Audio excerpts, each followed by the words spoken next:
Ni majira sasa ya kwenda kusikiliza ujumbe wa leo, na ndio nafasi ya kipekee niliyopewa majira haya.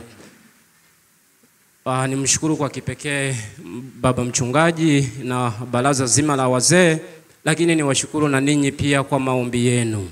Bwana Yesu apewe sifa. Sasa nitatumia dakika chache, lakini niombe tutembee pamoja. Nikuombe tu unisikilize alafu unisikie. Sawa sawa?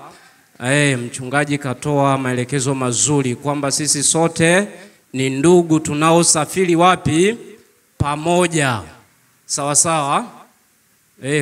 Kwa jina umeshasema mara nyingi.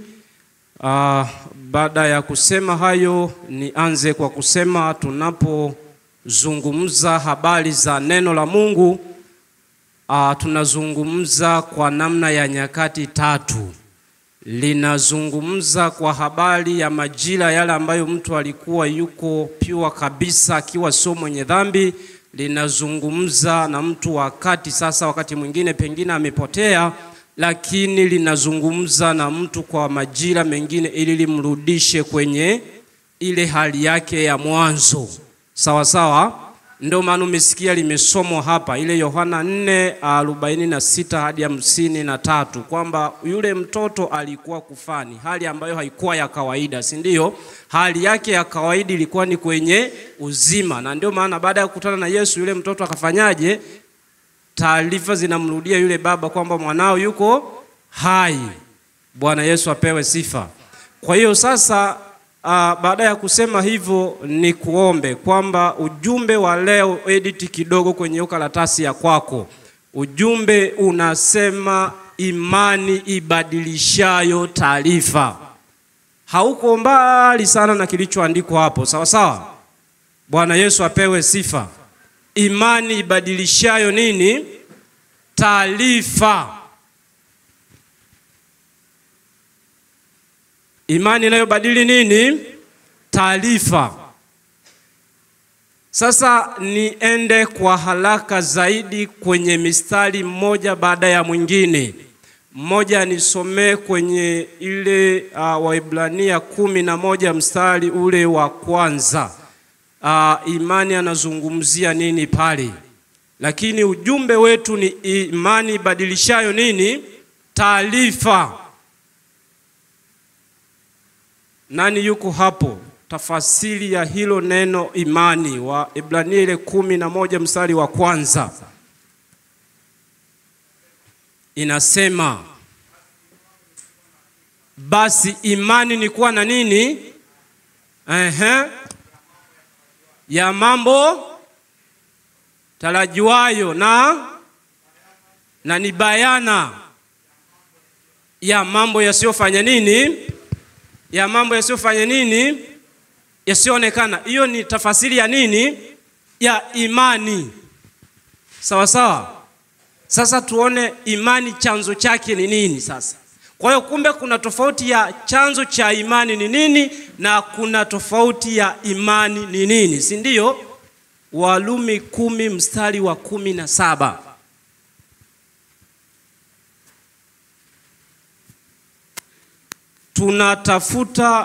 Ninatafasiri kwa ufupi maana ya maneno hayo matatu kwamba imani ibadilishayo taarifa. Sawa sawa? Kwa hiyo ninakuonesha imani ni nini, nitakwambia maana ya kubadilisha au kubadilika ni nini, alafu nitakwambia nini maana ya taarifa. Warumi 10:17. Warumi sura ya 10 mstari wa 17 inasema, ndio, basi imani sasa chanzo chake ni kusikia. Chanzo chake ni nini? Chanzo cha imani ni nini? Kusikia. Kusikia nini? Imani. Kusikia nini? Mbele ya hiyo kusikia kuna nini? Na kusikia kuja kwa neno la Kristo. Kuja kwa neno la nani? Bwana Yesu apewe sifa. Tunasikia kutoka kwenye neno la nani? La Kristo Yesu, si ndio? Hiyo ni chanzo cha nini? Cha imani. Sasa kwenye imani hiyo ukisoma kwenye kile kitabu cha Yona sura ya kwanza mstari wa 5 na wa 6, unaona wale mabaharia wao walikuwa wanamuomba Mungu mwenye herufi ndogo. Mstari wa 6 Yona alikuwa anamuomba Mungu mwenye herufi kubwa. Kwa hiyo unaona ni watu wawili wamefanya nini? Wamepishana. Hawa wanaabudu huku, hawa wanaabudu huku. Kwa hiyo imani ni namna ambavyo unaona sehemu ipi iko sahihi ambayo umechagua wewe kuiabudu au kuitumikia. Sawa sawa? Lakini imani hiyo hiyo iko kwenye viwango tofauti. Inategemeana na madaraja. Ndio maana kwenye Injili ya Mathayo akasema mkiwa na imani hata kidogo kama punje ya nini? Sasa ukizidisha hapo kaona imani sawa sawa na kontena moja la balo la nguo, inakuwaje? Si ndio? Kwa hiyo imani iko na viwango tofauti, sawa sawa, ina ujazo tofauti. Ndio maana nikaja na ujumbe ya kwamba imani inaweza kubadilisha nini? Taarifa. Sawa sawa. Sasa kubadilisha, Bwana Yesu apewe sifa. Amen. Bwana Yesu asifiwe. Amen. Kwa hiyo tunaposema kubadilisha ni kama kutoka mbaya kwenda nzuri au kutoka nzuri kwenda mbaya. Ndio maana ya kubadilisha. Kwamba pengine kuna kitu chochote kinahitaji kubadilishwa. Sasa ni nani anabadilisha? Ni mimi au ni wewe sasa? Sawa sawa? Kutoka kwenye ubaya kwenda kwenye nini? Kwenye uzuri, au kutoka kwenye uzuri kwenda kwenye ubaya. Inategemeana sasa na wewe mwenyewe. Sasa niende kwenye hiyo neno taarifa. Tunaposema hebu kwanza nirudi kwenye kubadili hapa sasa. Kuna swali niliandika hapo. Swali langu niliandika hivi: je, leo ninaweza kubadilisha nini kwenye maisha yangu? Hilo ni nini? Ni swali. Je, leo mimi ninaweza kubadilisha nini kwenye maisha yangu? Hebu jiulize, muulize mwenzio. Leo unaweza kubadilisha nini kwenye maisha yako? Jamani, Bwana Yesu asifiwe. Amen. Bwana Yesu apewe sifa. Amen. Nasikika? Amen. Tembea na hilo swali. Sasa baada ya hapo, tafasiri ya neno taarifa nimeandika hivi: ni habari maalum ambayo inaweza ikawa inatoka kwako kwenda au inatoka kwao kule kuja kwako. Lakini ni habari maalum ambayo inaweza ikawa imeandikwa kimaandishi au haijaandikwa kimaandishi. Sawa sawa? Au ukitaka kuamini hiyo, iko Danieli 6 pale mstari wa 5 na wa 8, unaweza kusoma ukaona. Na vile vile kitabu cha Esther, habari za kubadilisha. Habari za hiyo kubadilisha, nimesema ni nini? Ni habari maalum inayoweza kuwasilishwa ama kwa maandishi ama kwa mdomo. Ndio Esther wanaandikiwa waraka kwamba Wayahudi wote wauawe. Lakini Esther anaamua kuingia kwenye maombi ndani ya siku ngapi? 3, kubadilisha ule waraka wa kimaandishi. Kwa hiyo inaweza ikawa ni taarifa kutoka kwako kwenda au kutoka huko kuja kwako. Sasa ambayo inaweza ikawa ni nzuri au ni mbaya. Sawa sawa? Yesu atusaidie sana. Amen. Bwana Yesu asifiwe. Amen. Sasa hiyo Yohana 4:46 hadi 53 tumesoma habari za huyu diwani. Sasa nirudi kwenye somo baada ya ufafanuzi wa mambo machache yaliyobebwa na kichwa cha hilo somo au juu ya huo ujumbe wa hilo somo, kwamba imani inayoweza kubadilisha nini? Taarifa. Imani ibadilishayo nini? Taarifa. Sawa sawa? Taarifa aidha za kwako au za familia yako au za kanisa lako au za taifa lako au za chochote cha kwako au cha mtu mwingine. Sasa huyu alikuwa ni diwani. Bwana Yesu apewe sifa. familia yake, miongoni mwa familia yake katokea mtoto wake akiwa mgonjwa, amekamatwa na homa, si ndio? Bwana Yesu asifiwe. Alikuwa amekamatwa na nini? Na homa. Yaani hawezi kabisa, anaelekea kufa.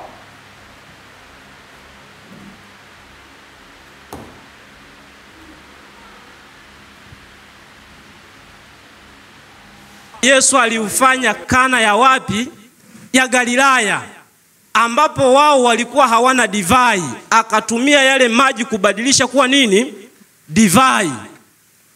Sasa baada ya hapo, sura ya 3 amekutana na Nikodemo, lakini sura ya 4 sasa ndiyo huyu diwani anasikia habari zile za Yesu na matendo yake ya nini? Makubwa. Bwana Yesu apewe sifa. Tutembee pamoja, utanielewa tu vizuri sasa. Sawa sawa? Bwana Yesu asifiwe. Anasikia sasa habari za Yesu. Yesu anatoka Uyahudi kuelekea wapi? Galilaya. Na huyu ndugu yuko Kapernaumu, anauguliwa na nani? Na mtoto wake. Sasa kula anakotoka ana wafanyakazi wa kutosha, pengine anazo fedha za kutosha, amezungukwa na watu wa kutosha, lakini amesikia habari za nani? Za Yesu. Sawa sawa? Sasa alivyosikia habari za Yesu kwamba amewahi kubadili maji kuwa divai, anawaza, je, kuhusu huu ugonjwa kidogo kiasi hiki atashindwaje kumponya mwanangu? Akaamua kumfuata nani? Kumfuata Yesu. Na akaenda moja kwa moja kueleza kwa Yesu kilichompeleka kwa Yesu. Akafika akamwambiaje? Tusome sasa kwenye maandiko, Yohana 4:46 na kwenda 53. Sasa tusome kwenye maandiko tuone. Tutembee sehemu kwa sehemu.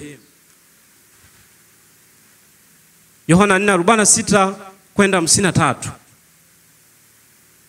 Kuna pointi kadhaa nimeziandika pale. Nimeandika pointi hasi na pointi chanya, ili kama unaandika andika, alafu twende sawa sawa. Sasa pointi hasi ya kwanza niliandika uzito wa tatizo. Uzito wa nini? Wa tatizo. Ni kwamba mwanae anaumwa na hajui sasa nini kitafanyika mtoto arudi kwenye hali yake ya mwanzo. Lakini pointi hasi ya pili kilimsumbua umbali. Sasa umbali kwa maana gani? Kutokea Kapernaumu kuelekea Galilaya aliko Yesu ni sawasawa na kilomita 200, ambapo leo ningeweza kusema kutoka kwenda wapi? Maybe Dar es Salaam tu Morogoro. Si ndio? Inawezekana ikawa hivyo. Alafu sasa wakati huo hizi bodaboda, mabasi na nini ni vya shida. Pengine kwa anatembea kwa mguu. Bwana Yesu asifiwe. Pengine anatembea kwa nini? Kwa mguu. Sasa anawaza umbali wa ule mwendo mpaka afikishe zile taarifa na mwanae yuko nyumbani itakuwaje. Anawaza juu ya umbali. Hizo ni pointi mbili hasi zilizomsumbua wapi? Kichwani mwake. Lakini sasa pointi chanya ambazo zilimsukuma aamue kwenda kumtafuta Yesu na kumweleza, ya kwanza anasema alisikia habari za Yesu. Hiyo pointi ya kwanza, aliposikia habari za Yesu akaamua kutii na kumfuata nani? Yesu. Sawa sawa? Bwana Yesu asifiwe. Yaani niseme kwa maana nyingine, akachukua hatua. Sawa sawa? Hiyo iko mstari ule wa 47 kwenye Yohana hiyo 4. Pointi ya pili ni kwamba alisadiki, yani alikubali. Sawa sawa? Alifanya nini?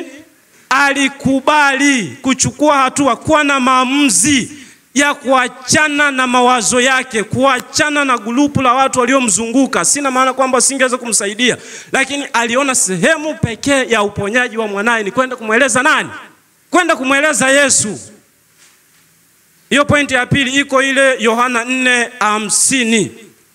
Pointi ya tatu ni kwa habari ya uponyaji sasa wa mtoto. Uponyaji wa nani? Wa mtoto. Iko Yohana 4:51. Na pointi ya 4 ni ile neno saa au majira. Anarudi, wafanyakazi wake wanamlaki, wanamwambia mtoto sasa hivi yuko hai. Anawauliza majira hayo imetokea saa ngapi, wakati nimeacha mwanangu akiwa anaumwa. Akarejea kumbukumbu majira ambayo mtoto amepona ndio saa ile aliyokutana na nani? Na Yesu. Akamwambia mwanao yuko hai. Sasa pointi ya 5 sasa ni ile ya mstari wa 53, ambapo ndipo kiini cha somo kilipo. Bwana Yesu asifiwe. Niombe unyoshe mkono sasa ni kuone kama hujasinzia. Bwana Yesu apewe sifa kama hujasinzia. Bwana Yesu asifiwe. Muulize jirani yako, leo umekusudia kubadilisha nini kwenye maisha yako? Leo unawaza kubadilisha nini kwenye kazi zako? Leo unawaza kubadili nini kwenye njia ama mapito unayopitia? Twende sasa mstari ule wa 53. Nikaandika hivi kwenye huo mstari sasa, ambao ndio kuna ujumbe sahihi wa neno la leo, ya kwamba imani ibadilishayo nini? Taarifa. Sawa sawa. Sasa kumbe mtu akiwa na imani sawa sawa na yenyewe ina matokeo. Matokeo yake ni yapi sasa? Kwenye mstari wa 53, mmoja wapo kuna uokovu. Hiyo A ya pointi ile ya mstari wa 53. Kuna nini? Kuna uokovu. Sawa sawa. Bwana Yesu asifiwe. Kuna nini? Kuna uokovu. Lakini pointi B kuna kuongezeka kwa imani. Mwanzoni nikasema imani iko kwenye ujazo tofauti tofauti. Sawa sawa. Sasa hiyo imani yako ukiibeba kwa Yesu ukamwamini, kuna mambo atafanya moja baada ya jingine, ambapo sasa imani yako kama ilikuwa robo inasogea inakuwa nusu, inaenda hadi na kuwa kilo ngapi? Malizia. Lakini kipengele C ni kutengwa mbali na mateso. Ukiwa na imani unatengwa mbali na nini? Na mateso na dhoruba. Huyu baba alikuwa hana amani moyoni mwake kwa sababu ya kuguliwa na nani? Na mtoto. Sawa sawa. Sasa hilo neno kusadiki na kuamini vinatofautiana nini? Kusadiki ni pale alipokutana sasa na Yesu. Yesu akamwambia, ni kweli mwanangu umekuja. Hoja yako ni mwanao anaumwa. Unataka atendewe nini sasa? Akasema nataka mwanangu umponye. Alivyoambiwa nenda nyumbani, mwanao tayari amekwisha kupona. Kurudi nyumbani anaambia mtoto tayari mzima. Bwana Yesu apewe sifa. Bwana Yesu asifiwe. Kwa hiyo ile tu kusadiki, ile tu kuamini, ile tu kukubaliana na Yesu, anakuja kuona sasa imani yake kwa Yesu iliyompeleka inamzalia matunda ya mwanae kufanya nini? Kupona. Kwa hiyo tofauti ya kusadiki ni kukubaliana kwanza, ili ufanyeje? Ili uone. Sasa alivyosadiki lile neno aliloambiwa na Yesu, akaamua kurudi nyumbani kwenda kusikilizia sasa habari za mtoto, kama taarifa imefanya nini? Imebadilika. Alivyokuta sasa yule mtoto tayari yuko mzima, maandiko yanasema yeye na watu wa nyumbani mwake walifanya nini? Waliamini. Bwana Yesu asifiwe. Walifanya nini? Ni baada ya kufanya nini? Kusadiki. Si ndio? Basi tusome kwenye hiyo Yohana sasa 4 mstari wa 53. Tusome sasa hapo wote, Biblia tunazo. Tusome wote, niombe mmoja some kwa sauti sasa hapa.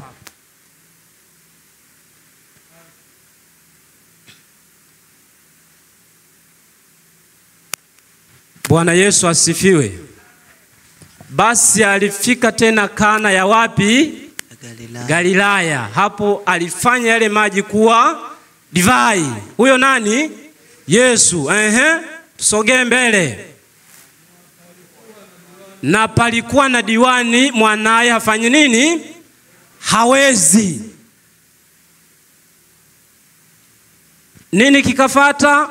Huyo aliposikia. Imani tumeona kwenye Warumi 10:17, imani chanzo chake ni kusikia. Ni kusikia nini? Neno la nani? La Mungu, ambalo ndio taa na mwanga wa nini? Aliposikia alifanya nini sasa? Alimwendea Yesu. Akiwa anasikia habari za Yesu zilizofanyika huko, miujiza, ishara alizotenda. Sasa leo anasikia habari za Yesu, anatokea Uyahudi kuelekea wapi? Galilaya. Anaamua na yeye sasa kupanga safari kutoka eneo lake ambalo pengine misukosuko imemzidi, anaamua kumwendea nani? Kumwendea Yesu. Na sasa kuna kitu ni kuoneshe hapo. Bwana Yesu asifiwe. Unanielewa sawa sawa? Alikutana na shida. Kulikuwa na sehemu nyingi za kwenda, si ndio? Kama alikuwa na wafanyakazi, alikuwa na uwezo wa kuuliza sehemu ya au namna ya kumsaidia, si ndio? Sawa sawa? Lakini akaamua kutafuta sehemu sahihi. Sawa sawa? Sehemu ya nini? Sahihi. Sehemu sahihi. Akaamua kufanyaje? Kwenda. Alipokwenda alienda na hoja ipi? Alisemaje? Akamsihi Yesu afanye nini? Ashuke. Sasa ashuke kufanya nini? Kuna kazi maalum ashuke kwenda kuifanya, si ndio? Yaani ukisoma tu maandiko vizuri unaona yenyewe yanavyojieleza. Sawa sawa? Bwana Yesu asifiwe. Ukisoma maandiko vizuri unaona namna yanavyofanyaje? Yanavyojieleza. Hoja yangu ni imani badilishayo nini? Taarifa. Ameenda na hoja moja kwa moja kwenda kumweleza, baba, niko na mtoto wangu anaumwa. Sasa anaulizwa ni sawa anaumwa na huku ulikotoka hospitali zipo. Kwa nini usimpeleke akatibiwe? Kwa hiyo umekuja ili tufanye nini? Anamwambia afanye nini sasa? Akamsihi ashuke ili afanye nini? Amponye. Bwana Yesu asifiwe. Sema na wakwangu huku aliko lazima leo apone. Sawa sawa? Ni mtoto lazima afanyeje? Apone. Ni ndoa yako ni lazima ifanyeje?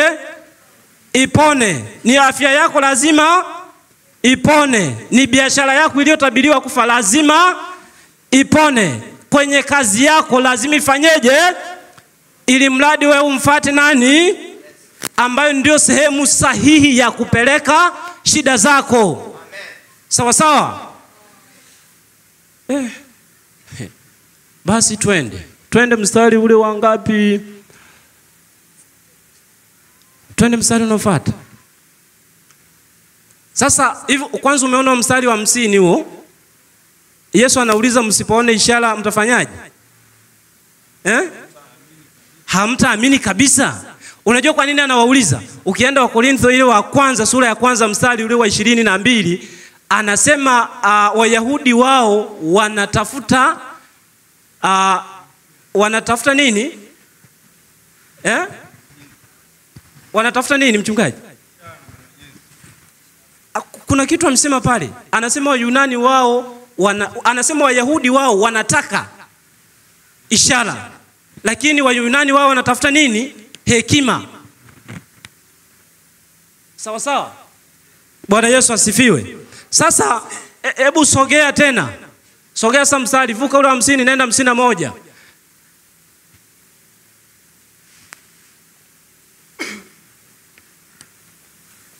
Bwana Yesu asifiwe. Huo darasa ni wa 53 Hata 51 huo. Anasema hata alipokuwa akishuka watumwa wake walimlaki wakisema ya kwamba mtoto wako yuko hai. Bwana Yesu apewe sifa. Mtoto wako yuko hai. Sasa nenda mstari ule wa 53 sasa. Nenda 52 pale chapu uone. 53, simama hapo hapo. Simama 53. Simama 53. Basi baba yake akafanyaje? Akafahamu. Baada ya kuuliza sasa, nimeambiwa na Yesu nirudi nyumbani, mwanangu yuko hai. Sasa anakutana na wafanyakazi, wanamlaki, wanamwambia mwanao yuko hai. Anaanza kuwaza ili alinganishe taarifa ya mwanzo aliyoiacha na alichokiambiwa na Yesu, viko sawa sawa? Taarifa ya kwanza ilikuwa ni ipi sasa? Taarifa ya kwanza, bora afadhali hata wewe unaambiwa tu. Mwenzio alishuhudia kwa macho, si ndio? Si alimwacha mwanae anaumwa nyumbani, si ndio? Aliacha mtoto akiwa anaumwa, anamwangalia hivi kwa macho yake mwenyewe. Kwa hiyo yeye taarifa yake si ya kusikia, ilikuwa anaona kwa macho. Kwa hiyo ana taarifa ya mtoto wake kuelekea kufa, na kinachomsibu akafe ni ile homa. Anaamua sasa aondoke aende akutane na Yesu. Sasa amekutana na Yesu, amempa ujumbe ya kwamba mwanao amekwisha kupona. Anatafuta sasa kujua ni majira yapi ambayo mtoto amepona. Wanamwambia majira ya siku ya jana muda fulani. Kwa nini ilikuwa leo na imekuwa jana? Ni kwa sababu nimekuambia kutoka Kapernaumu kuelekea Galilaya ni sawa sawa na leo ingekuwa, au ni sawa na umbali wa kilomita 200, kuanzia 200 na kuendelea. Kwa hiyo angalia umbali huu, alafu kutembea kwa mguu haikuwa kazi rahisi. Kwa hiyo analinganisha vile alivyokutana na Yesu jana na taarifa anazokuja kupokelewa nazo ya kwamba mwanao ni mzima. Analinganisha hayo matukio, anakumbuka ni majira yale yale aliyokutana na Yesu, na Yesu akamwambia mwanao yuko hai.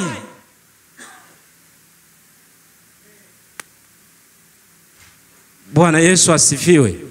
Sasa inawezekana wakati anaondoka walimzodoa sana, au pengine walimsema sana kwamba hivi sasa mtoto anaumwa, hospitali iko hapo jirani, kwa nini tusimpeleke, na kwa nini unamwacha hapa? Lakini swali lingine, kwa nini asiamue tu akambeba kaondoka naye? Kwa nini amue tu kumwache nyumbani? Ni kwa sababu ya nini? Ya imani, si ndio? Bwana Yesu asifiwe. Alikuwa na nini? Na imani.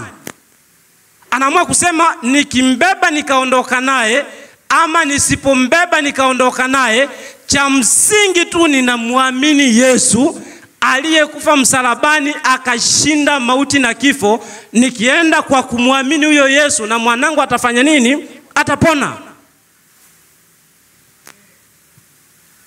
Alipona hakupona? Na je, na wewe utapona au hautapona?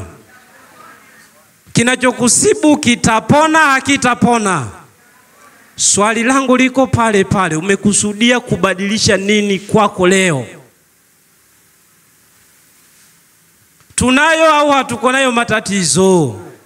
Mapito yapo au hayapo? Lazima yafanye nini? Yabadilike. Sawa sawa? Ujumbe ni imani badilishayo nini? Taarifa. Taarifa za huyu baba mwenyewe kwa macho yake kwenda nazo kwa Yesu ni kwamba mwanae kufa, lakini anarudisha taarifa nyingine, anarudi nyumbani, anapokelewa kwamba mwanao yuko hai. Kwa maana kwamba kile kilichokuwa kimevuruga amani ya moyo wake kimefanyaje?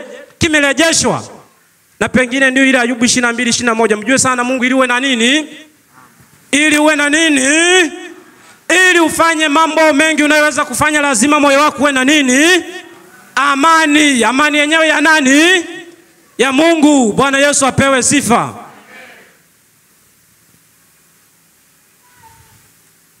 Sasa niombe moja rejee sasa kitabu kile cha Matendo ya Mitume sura ya 16. Matendo ya Mitume sura ile ya 16. Uanze na mstari wa 16 hadi ule mstari. Matendo ya Mitume sura ya 16. Karibu. Kuanzia mstari wa 16. Neno Bwana nasema 16. Ikawa tulipokuwa tukienda mahali pale pa kusali, sawa sawa, kijakazi mmoja aliyekuwa na pepo wa uaguzi akatukuta. Hebu pole pole sasa. Kwa hiyo kumbe ibada za kukutanika ni nini? Ni muhimu. Unaona kwenye Matendo anatuambia wakati tulikuwa tukienda mahali pa kufanya nini? kusali. Sawa sawa. Mahali pa kufanya nini? Kusali. Bwana Yesu apewe sifa. Hebu punga mkono basi ni kuone wakati kuna mahali tunaenda kufanya nini? Tunaenda kusali. Nini kilifanyika? Kijakazi mmoja aliyekuwa na pepo wa uaguzi. Yaani hebu edit, ni kama tuko humo alafu kuna mwingine yuko nje huko amekwepa mahubiri. Nini kikafanyika? Akatukuta mtu mmoja mwenye nini huyo? Mwenye pepo. Amekutana na pepo huko nje, kakimbia joto ndani, kaenda nje kakutana nini? Na pepo. Kafanya nini? Akatukuta. Baba msomaji, songa twende. Aliyekuwa na pepo wa uaguzi akatukuta. Akatukuta wapi? Sehemu ya kusali. Kaja mwenyewe bila kuitwa na mtu. Aliyewapatia bwana zake faida nyingi. Kwa hiyo huyu bwana yeye kile kitendo cha kukutana na pepo tu, wenzie sasa wakawa nafanya nini? Hiyo sasa ukichomoka hapo unaenda kupiga laumuli mwenzio, unaambiwa leta 300,000. Yaani tatizo lako limegeuka kuwa mtaji kwa mtu mwingine. Unanielewa sawa sawa? Tunaelewana sawa sawa? Yaani yeye kile kitendo cha kukamatwa na pepo ikageuka kuwa biashara kwa mtu mwingine. Ikawaje?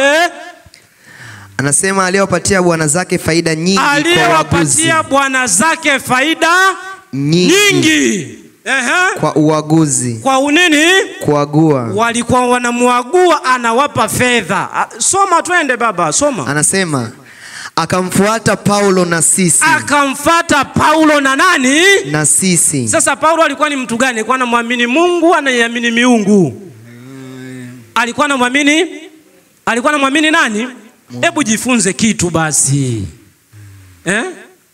Yaani sio Paulo alienda kumhubiri Yesu anaokoa. Ni yeye tu alivyomuona Paulo akaona ni mtumishi wa nani?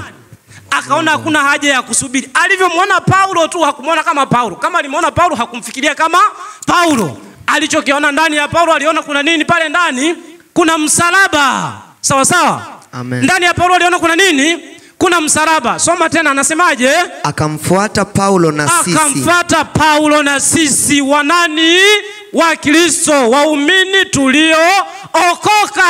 Sawa sawa? Akamfuata Paulo na nani?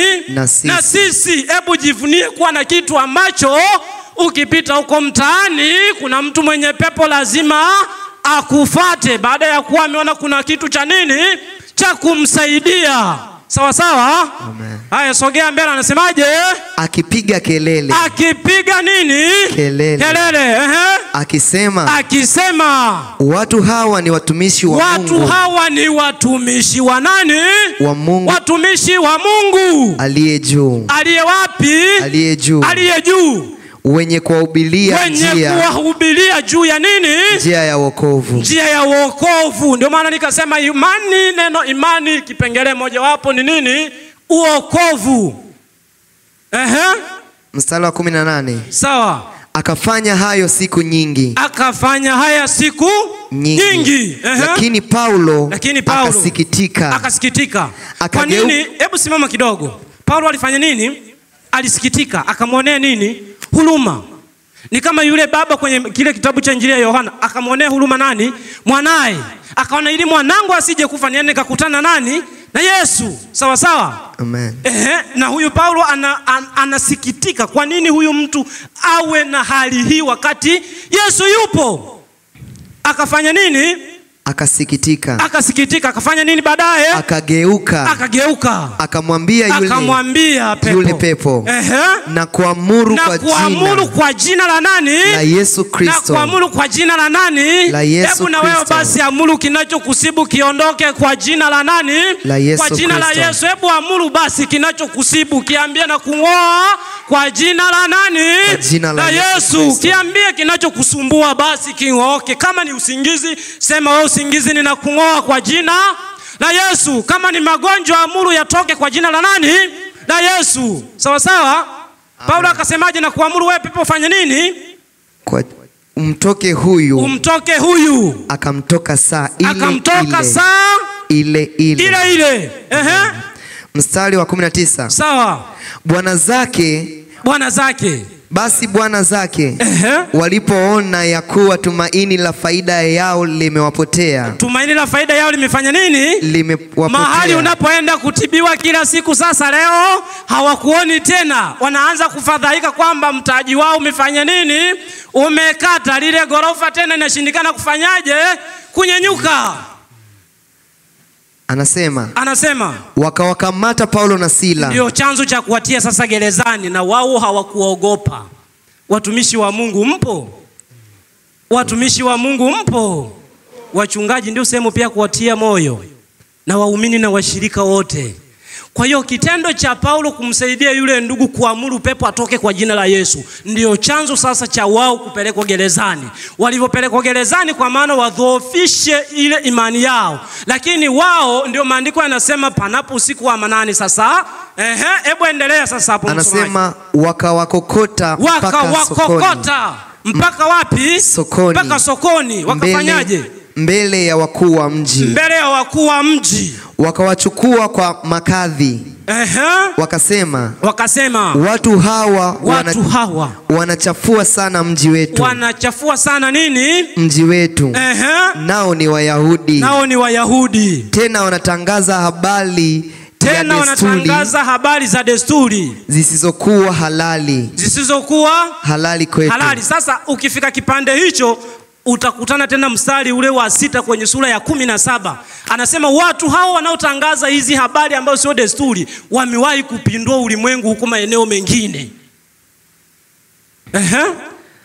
Anasema zisizokuwa halali kwetu, zisizokuwa halali wala kuzifuata. Kwa kuwa sisi tu Warumi. Makutano wote wakaondoka. Wakafanya nini? Wakaondoka. Wakawaendea. Ndio. Makazi wakawavua nguo zao kwa nguvu. Wakatoa amri wapigwe kwa bakora.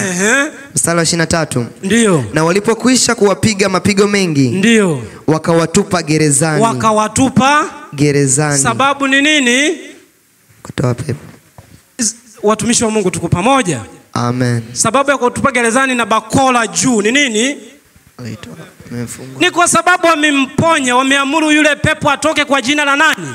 Kwa jina la Yesu. Yani kitendo cha wao kumponya mtu ikawa kesi na shida kubwa ambayo ilipelekea pamoja na imani zao wapelekwa wapi? Wapelekwa gerezani. Walipopelekwa gerezani na bakora juu, nini kilifanyika? Wakamwamuru mlinzi wa gereza, awalinde sana. Mstari wa 24. Naye akiisha kupata amri hii, akawatupa katika chumba cha ndani. Akawatupa ndani ya gereza, tena akawasogeza kwenye chumba kingine cha mbali zaidi ili kuwakomesha. Akafanyaje? Akawafunga miguu kwa mkatale. Lakini panapo usiku sasa wa manane shughuli ikaanza. Paulo na Sila walikuwa wakimwomba Mungu. nani? Mungu. Wakimwomba Mungu.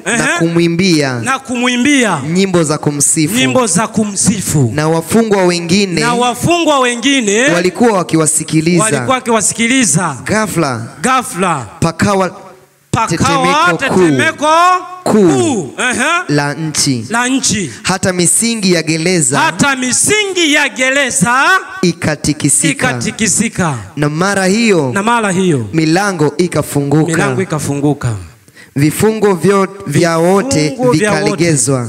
Vifungo vya wote vikafanya nini? Vikalegezwa. Nimesema ni imani badilishayo nini? Taarifa.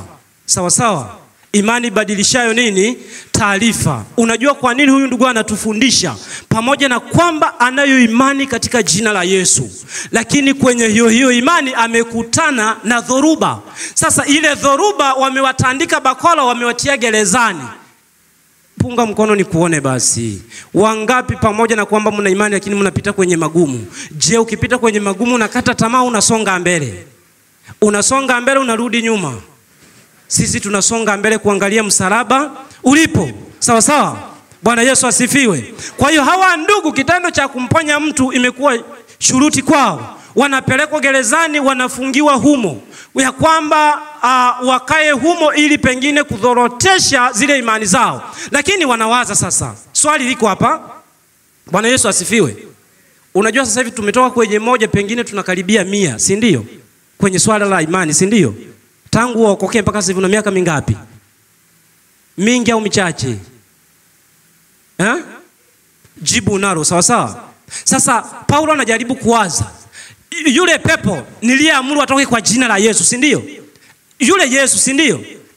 Niliyemtumia pepo likamtoka huyu ndugu. Sasa hivi atakuwa wapi kunishindia nikiwa gerezani? Si ndio?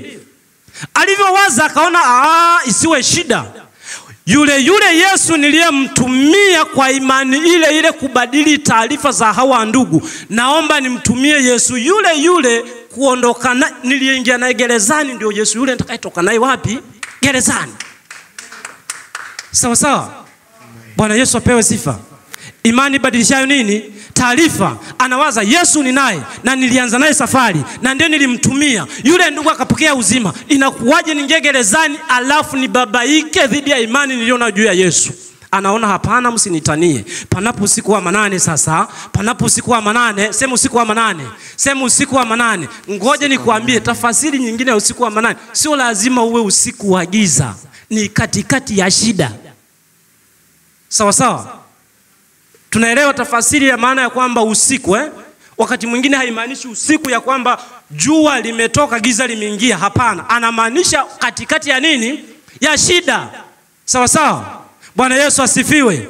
Katikati ya shida anaamua kumsifu na kumwimbia Mungu. Kwa nini? Anajua Yesu yule aliyefanya naye kule miujiza ndiyo Yesu huyo aliyeingizwa naye wapi? Gerezani. Anaona hakuna haja ya kuhangaika na hawa, ninaomba nitulie nihangaike na Yesu ili Yesu awajibu hawa. Yesu alivyowajibu, milango ya gereza ilifanya nini? Ilifunguka, na wale wafungwa wote na mpaka ardhi ikafanya nini? Ikakutana na tetemeko kuu. Bwana Yesu apewe sifa. Bwana Yesu asifiwe. Bwana Yesu asifiwe. Amen.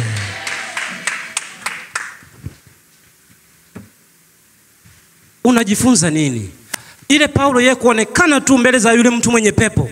Yule mtu mwenye pepo akaona msaada wake uko kwa nani? Kwa Yesu aliyebebwa na Paulo. Lakini kitendo cha Paulo tu kuamini, yeye na wafungwa wake wakafanyaje? Wakaruhusiwa kutoka ndani ya gereza. Ukiendelea kusoma maandiko utaona waliruhusiwa kufanya nini? Kutoka wapi? Ndani ya gereza. Maandiko yanasema na vile vifungo vyote vikafanyaje? Vikawaachia. Sasa huwezi kuniambia taarifa yao ya mwanzo iliyopelekwa ya kwamba wametiwa gerezani itabaki kuwa vile vile, ya kwamba ilikuwa mbaya inabaki kuwa mbaya. Ilibadilika? Haikubadilika. Ilibadilika. Walifurahi? Hawakufurahi. Kwa hiyo kwa Yesu kuna haja ya kufanya nini? Sio tena kuteseka. Sio tena kufanya nini? Kuteseka. Sio kufanya nini? Kuteseka. Paulo anatoka hapo sasa, anarudi kwenye kitabu gani kingine cha mwisho namaliza nacho sasa? Zaburi ya 108 mstari wa mwisho. Huo ndio namaliza nao sasa. Zaburi ya 108 mstari ule wa mwisho. Wa kwanza kutoka chini, wa mwisho kutoka juu. Anasemaje?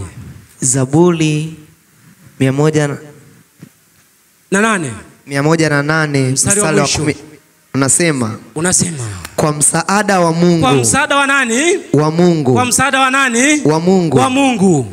Tutatenda makuu. Tutatenda makuu. Hebu sema tutatenda makuu. Tutatenda sema makuu. Nitatenda makuu.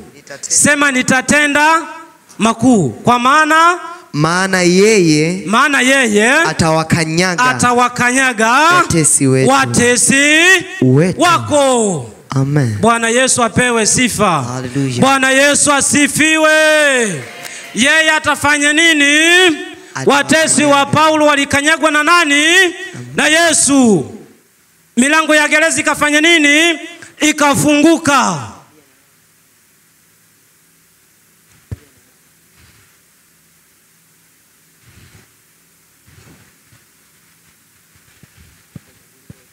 Bwana Yesu asifiwe.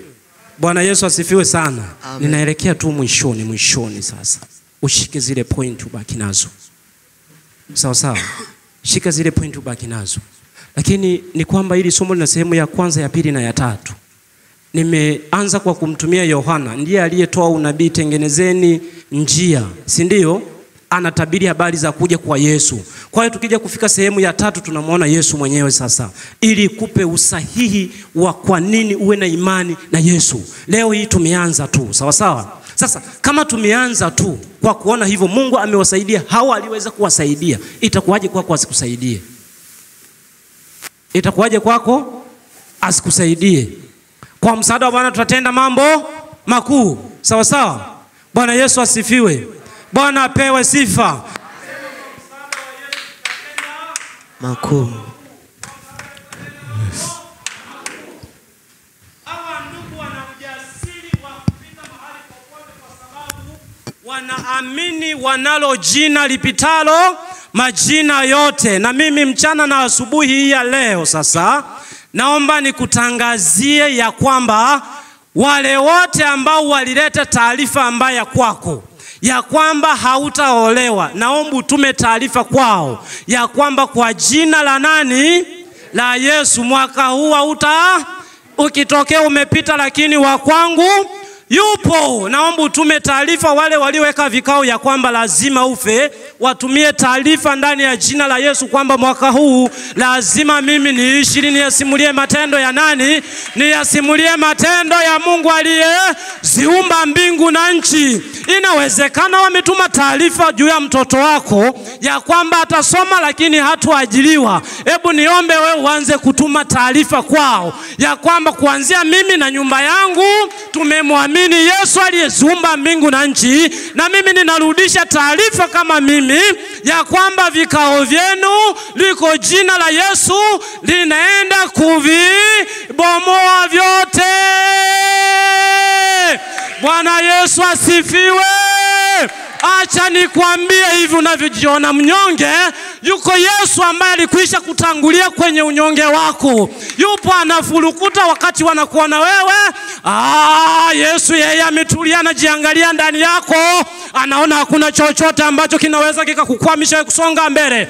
Acha nikwambie asubuhi ya leo, wale wanaokusema juu ya udhaifu ulionao, yuko Mungu anayekukamilisha katika huo udhaifu. Ili mradi anataka uwe na imani inaweza kubadili nini? Kubadili taarifa. Lakini ni kwa jina la nani? Kwa jina la Yesu Kristo. Haijalishi leo unapita mahali unaona ndoa yako iko kwenye dhoruba.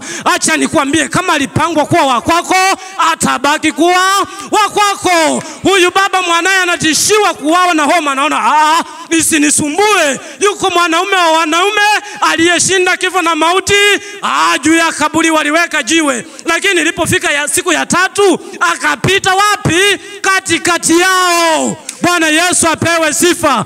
Acha nikutangazie na wewe, hata kama walikaa vikao usiku wa manane, lakini liko jina lipitalo majina. Kuna mtu anayeweza kunielewa? Hakuna mtu anayeweza kunielewa. Lakini mimi niliyemwelewa Paulo, panapo usiku wa manane, hakuogopa vizuizi vya gereza, hakuogopa yule mkuu wa ulinzi, hakuogopa chochote kilichokuwa tishio kwake. Akasimama yeye na wenzie, wakaanza kumsifu nani? Kumsifu Mungu. Na Mungu akaona ile kusifu kwao, akasimama pamoja na wao, akawashindia. Zile taarifa zilizokuwa zimepelekwa mbaya zikabadili.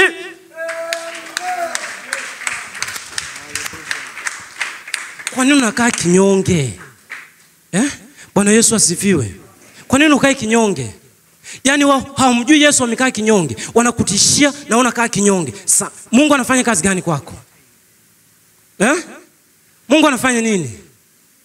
Hivi toka kwanza wanakutabiria wewe tu mpaka leo uko hapo ulipo, bado unamtabiria mwanao na una hofu tu.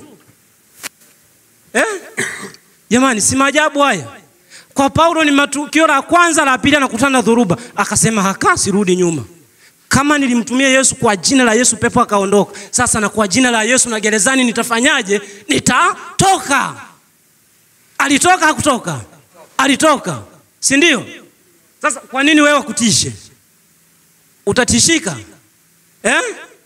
Utayumbisha imani yako? Usiyumbishe imani yako, simama na nani? Na Yesu. Si unazunguka na, yani unazunguka kwa nini uzunguke? Muamini nani? Muamini Yesu.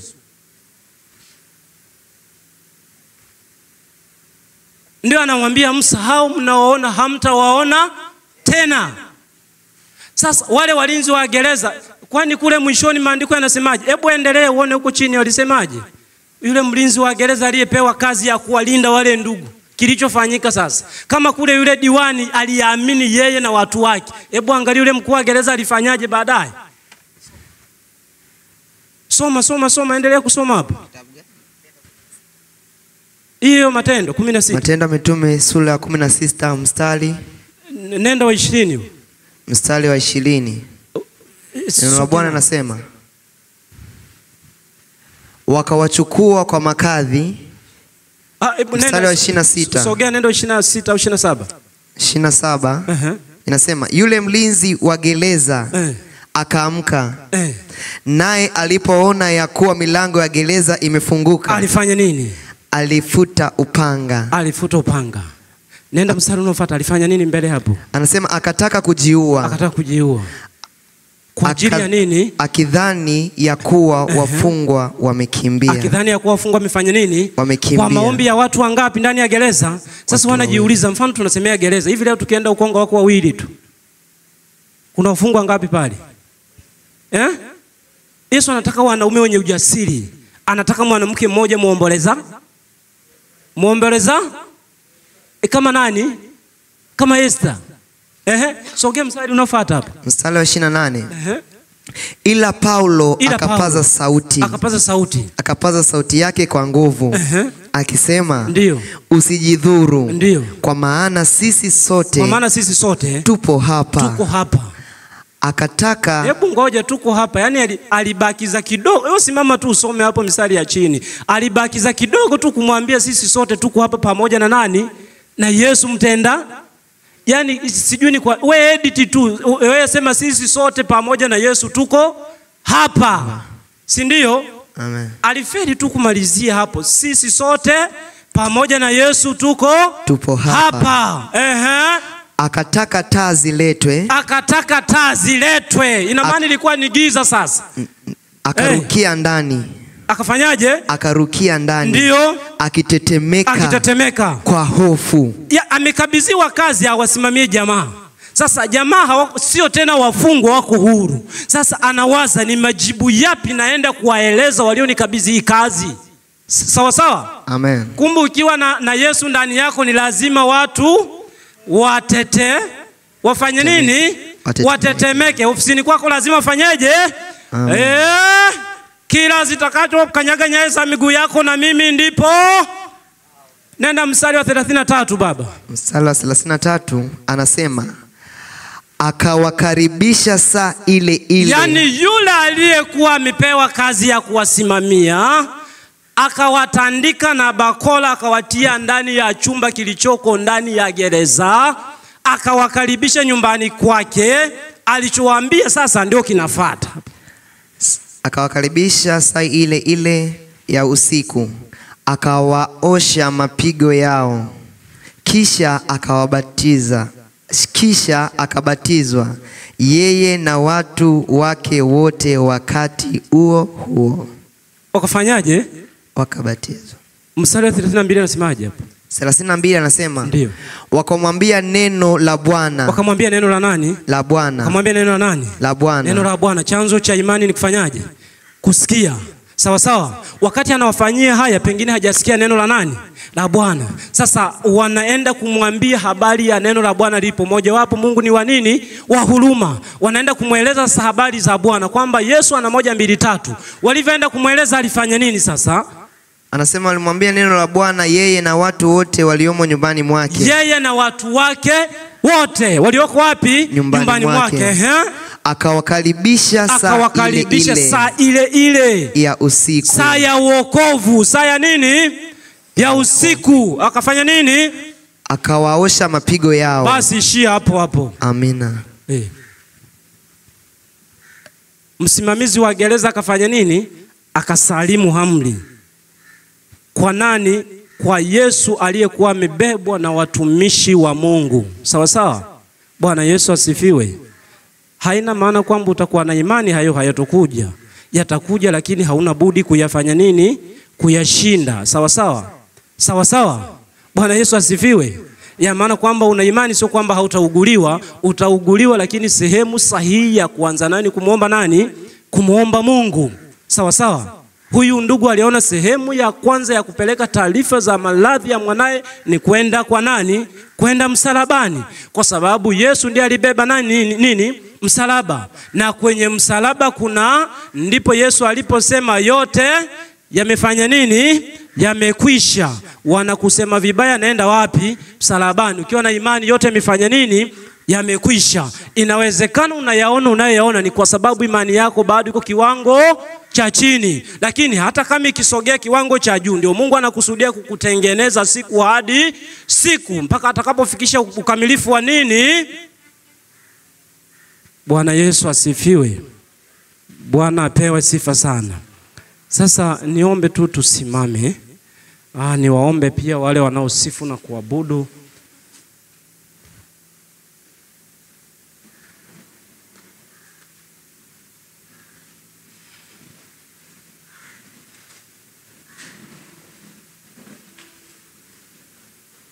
Niombe tu tusimame. Kikundi cha kusifu na kuabudu. Huyu baba pamoja na ukorofi wake wote, alipoambiwa tu neno la ufalme wa Mungu, hakusita wala hakuona shaka moyoni mwake. Maandiko yanasema ilibidi yeye na nyumba yake yote waamue kumtumikia Mungu. Sawa sawa? Niliacha swali pale kwamba je, leo wewe unakusudia kubadilisha nini kwenye maisha yako?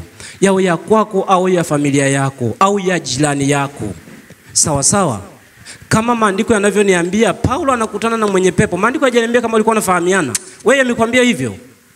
Biblia yako imesema hivyo walikuwa wanafahamiana? Walikuwa wafahamiani.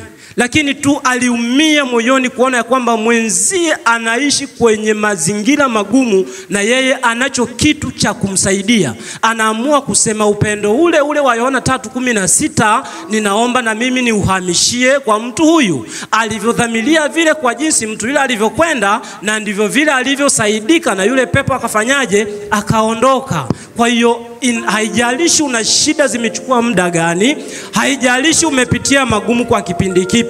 Na maliza na ushuhuda huu sasa. Ninaufupisha alafu tunaingia kwenye kuabudu. Na kama kuna mtu yuko ana shida yoyote au yuko anaona ana haja ya kumpa Yesu maisha yake, uwanja upo na eneo liko wazi. Huyu dada alikuwa ni mzima. Ninatoa ushuhuda wa dada moja. Alinieleza yeye mwenyewe. Alikuwa mzima kabisa. Baadaye akafikia kiwango cha kwenda chuo kimasomo. Akaanza masomo vizuri.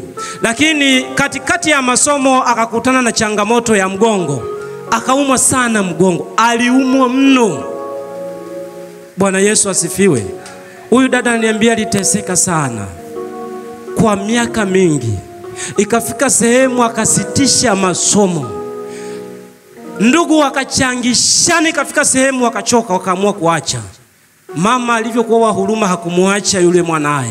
Akaendelea kumuuguza. Akamuuguza. Dada anasema yuko kitandani hawezi hata kunyanyuka.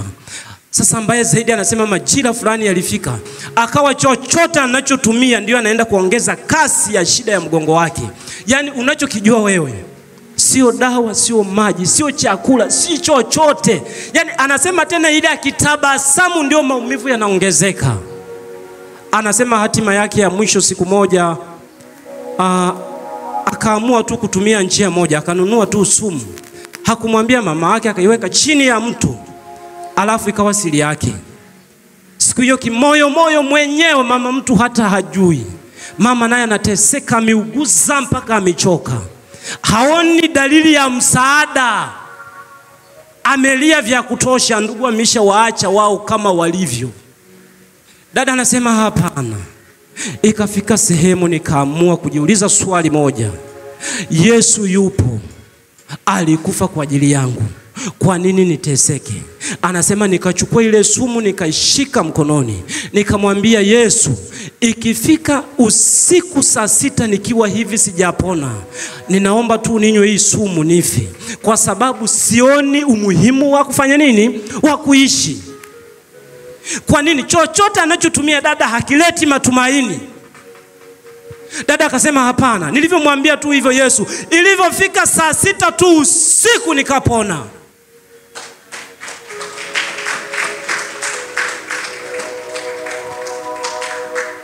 If you imagine that.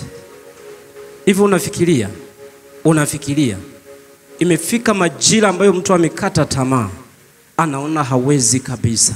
Majira ambayo hata ndugu wenyewe wameshakimbia, wamedisappear, hawapo tena, wamekuacha vile ulivyo. Wanahesabu tu ya kwamba siku ifike tamati wao wachangishane wakakuzike makaburini. Lakini kwenye majira yale ambayo ndugu wao wamekimbia, ndio saa ile Yesu anamtokea yule dada, na mpaka leo tunavyoongea hivi anamtumikia Mungu. Karibuni kwa kuabudu.